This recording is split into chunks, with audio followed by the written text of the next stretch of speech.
बानी पाकिस्तान तहरीक इंसाफ इमरान खान का IMF को खत लिखने का फैसला। इस फैसले के बाद मीडिया पर इमरान खान के खिलाफ झूठा और बेबुनियाद प्रोपेगेंडा शुरू हो चुका है। हत्ता कि पाकिस्तान का बिकाऊ मीडिया इमरान खान के इस फैसले को मुल्क दुश्मनी से तशबीह दे रहा है। मीडिया पर इमरान खान के इस फैसले को तोड़ मरोड़ कर पेश किया जा रहा है ताकि अवाम में इमरान खान के खिलाफ जहर भरा जा सके। हालांकि हकायक बिल्कुल इसके बरअक्स हैं। पाकिस्तान तहरीक इंसाफ का IMF को खत लिखने का हरगिज मतलब ये नहीं कि पाकिस्तान को कर्ज न दिया जाए, बल्कि इसका मकसद ये है कि सबसे पहले अवामी मैंडेट का एहतराम करते हुए जिन हलकों में धांधली हुई है इनका ऑडिट कराया जाए और फिर कर्ज दिया जाए। पाकिस्तान तहरीक इंसाफ के मुमकिन चेयरमैन बैरिस्टर अली जफर, जिनके जरिए IMF को खत लिखा जाना है, उन्होंने निजी चैनल में इंटरव्यू देते हुए बताया कि हमने ये फैसला इसलिए किया ताकि ऐसी हुकूमत जिसके पास अवामी मैंडेट नहीं वो ऐसा फैसला ना करे जिसका आने वाली नस्लों को नुकसान पहुंचे।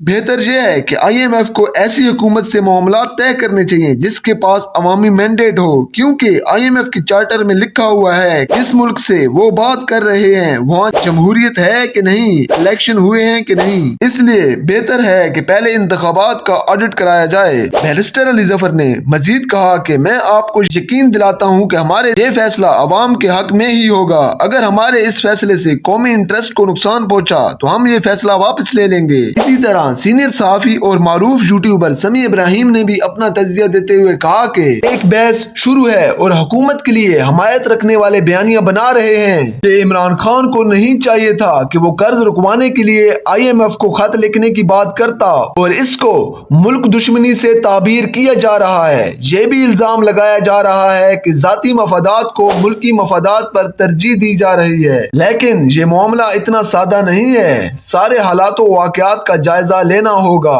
फिर इस पर राय कायम करना होगी। सबसे पहला सवाल ये है कि क्या तहरीक इंसाफ के उम्मीदवारों को जालसाजी से हराना, धांधली करके लोगों की राय पर डाका डालना सियासी और जाती मफादात को मुल्की मफादात से ऊपर करने के मुतरादिफ नहीं है। इमरान खान ने IMF को खत लिखने की बात धांधली और जालसाजी के रद्द-ए-अमल में उस वक्त की है जब हमारी अदालतें ब्यूरोक्रेसी और रियासत इंसाफ फराहम करने से इनकारी है। किसी भी अमल के रद्द-ए-अमल पर तनकीद से पहले अमल को देखना पड़ेगा और असल बात यह है कि अगर धांधली और बेईमानी से शिकस्त खाने वालों को जीता हुआ जाहिर ना किया जाता तो IMF को खत लिखने की बात ना होती। इसलिए सिर्फ इमरान खान पर तनकीद मुनासिब नहीं है, धांधली करके ऐसी सूरत हाल पैदा करने वालों को नकालों से होशियार रहने की जरूरत भी है। अगर आप हकायक पर मबनी ऐसी मजीद भी खबरें देखना चाहते हैं तो वीडियो को लाइक करें और हमारे चैनल सम टीवी को सब्सक्राइब करें।